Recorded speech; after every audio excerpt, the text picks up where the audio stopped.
Hey online shopping lovers, ever feel like you are playing a risky game? You order and it shows up.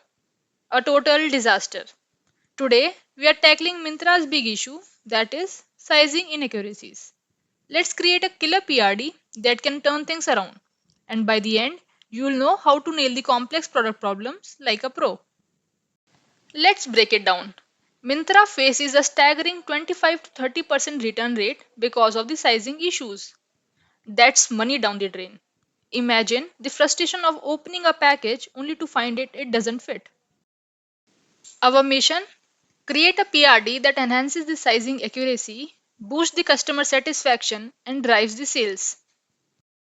Next, let's set some smart objectives. We want to cut the return rate from 30% to 15% in next 6 months. But how do we measure the success? These metrics will keep us focused and on track. Now, let's write some user stories. This is where we get in our customer's shoes. Coming to the first user story, as a customer, I want a clear size chart to shop confidently. Next, I want to see the real photos and reviews that include sizing feedback.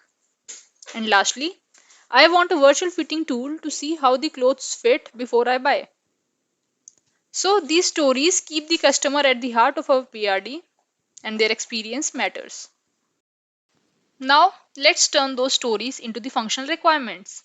What features can we add?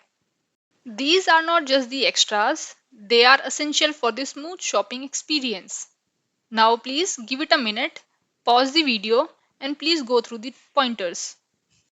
And don't you forget the non functional requirements. These ensure our features work well. If it's slow or hard to use, it's a no go. Now, let's identify some assumptions and constraints that could impact our project. Recognizing these help us navigate the potential challenges before they arise. Finally, let's create a timeline with the clear milestones. Please pause the video wherever needed. And with the help of this timeline, it will keep us organized and on track. Now it's your turn. Think of a product issue you face, jot down the problem statement, objectives, and user stories, and share them in the comments. Let's brainstorm together. We have created a PRD for Myntra to tackle the sizing issues. We have defined the problem, set the smart objectives, and created a timeline to keep us sharp. If you found this video helpful, hit like and subscribe, and ring the bell for more product management tips. Every product has a story, and together we can shape those stories. Thank you for watching. See you next time.